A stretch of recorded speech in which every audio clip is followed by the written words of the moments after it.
Hey everyone! Today I'll be building and reviewing a cool alternative miniature by the Maker's Cult. The Iron Hive miniatures are a cool alternative to the Tyranid miniatures from 40k. I'll leave links to the Maker's Cult's Patreon and their comic, games and things store in the description below.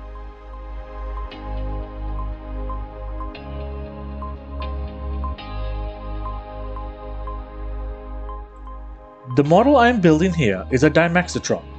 It's a very big model. I printed this model when I first got into 3D printing, which was a bit of a mistake on my part, as I didn't quite understand mirroring parts at the time. And with most bigger models from the Maker's Cult, you do need to mirror a few components.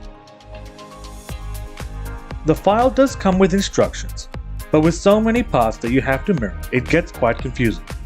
I kept printing the wrong parts or reprinting the same parts, which got very frustrating very quickly. But now I have more experience with printing and it's not a big deal.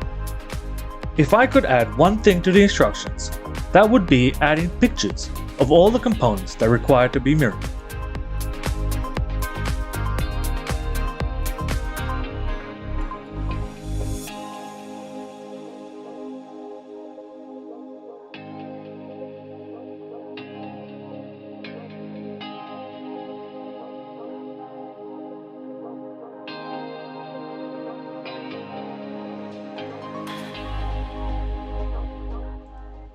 I like the concept of mechanical Tyranids.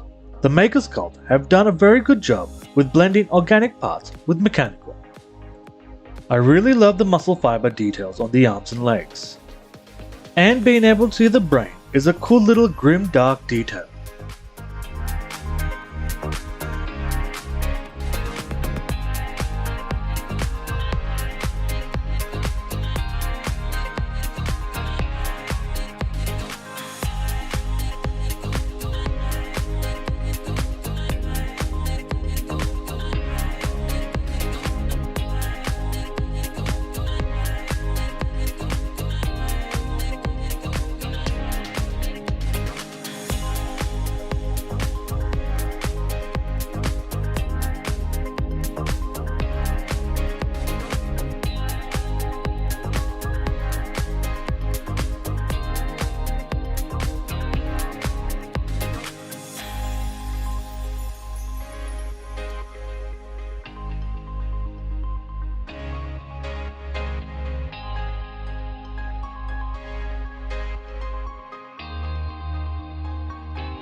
I decided to build a more fancy base for such a cool model, so I got some of my misprinted OPR robot legions and glued them to the base.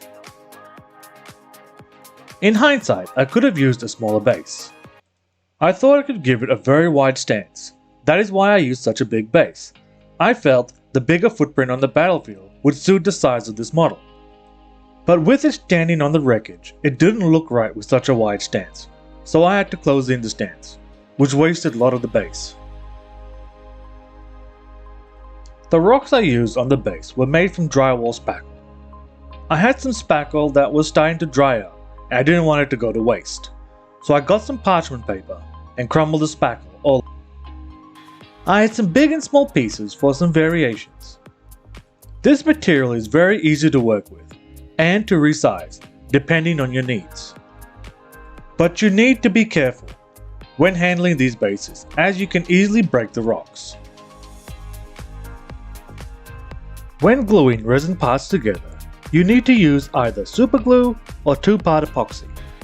I prefer superglue because it dries quick, and if you use accelerator on the components, they bond together almost instantly, saving you the hassle of holding the parts together. As you can see in the video, I'm using a cheap generic brand of superglue we get here in Australia.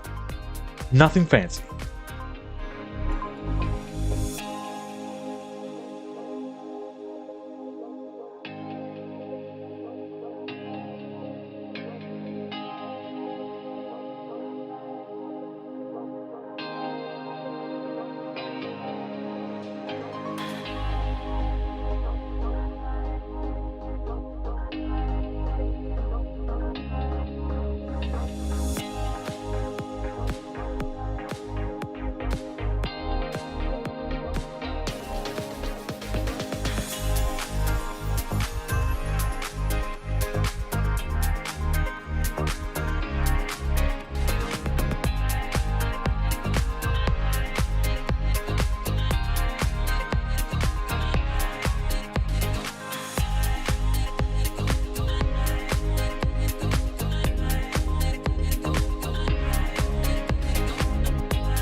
The base texture was made from modeling paste, tile grout, and sand. Just use a random container. In this instance, I'm using an old spray can lid to put all the basic materials I'm going to use into it. And with a bit of water, I'll mix everything together to get the paste you can see on screen.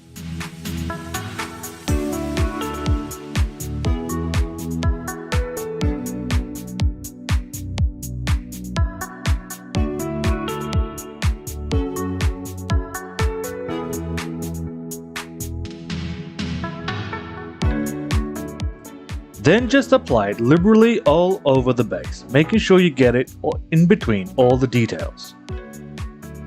You want the wreckage and all the rocks to look like they're buried into the ground. It's more realistic if details look like they are part of the ground and not awkwardly sitting on top.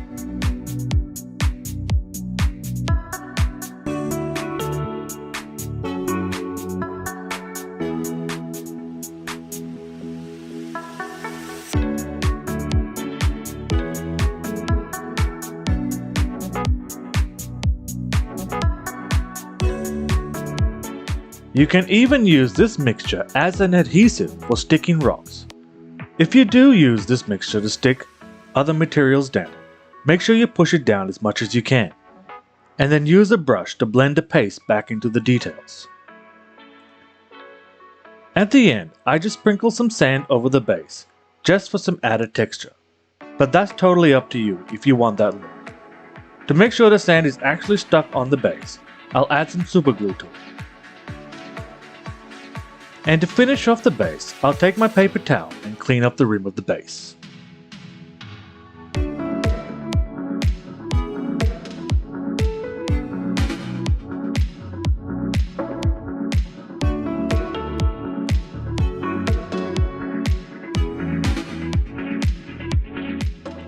Thanks for watching.